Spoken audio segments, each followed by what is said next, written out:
राजधानी दिल्ली के चुनाव प्रचार में अब तक आम आदमी पार्टी से पीछे दिख रही बीजेपी जल्द ही धमाकेदार प्रचार अभियान शुरू करने वाली है। बीजेपी दिल्ली विधानसभा चुनाव प्रधानमंत्री नरेंद्र मोदी के नाम पर लड़ रही है।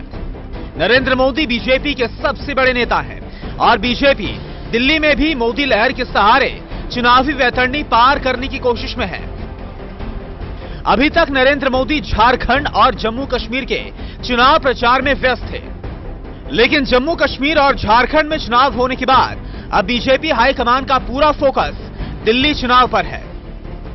दिल्ली बीजेपी अध्यक्ष सतीश उपाध्याय का कहना है कि 10 जनवरी के बाद दिल्ली में किसी भी दिन नरेंद्र मोदी की रैली हो सकती है। हालांकि उन्होंने कहा कि अभी रैली की तारीख तय नहीं हुई है। मोदी जी हमारे देश के प्रधानमंत्री हैं और उनसे हमने उनसे आग्रह किया है। अभी उनसे हमें समय मिलेगा, तारीख तय होगी तो निश्चित रूप से आपको बनाएंगे।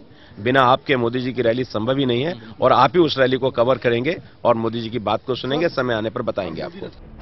दिल्ली में बीजेपी के पास वैसे भी कोई बड़ा चेहरा नहीं है और जिस तरह से नरेंद्र मोदी के नेतृत्व में बीजेपी एक के बाद एक कई राज्यों में चुनाव में कामयाबी हासिल कर चुकी है, इसके बाद ये साफ है कि दिल्ली चुनाव भी मोदी के नाम पर लड़ा जाएगा।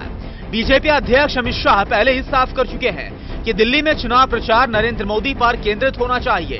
दिल्ली विधानसभा चुनाव बीजेपी के लिए नाक का सवाल बन चुका है। पिछले विधानसभा चुनाव में आम आदमी पार्टी के चलते बहुमत के आंकड़े से दूर रह गई बीजेपी इस बार कोई चांस नहीं लेना चाहती है और इसलिए बीजेपी अपने हुक्म के नरेंद्र मोदी को दिल्ली चुनाव के कुरुक्षेत्र में जल्द से जल्द उतारना चाहती है। Delhi desk, total news.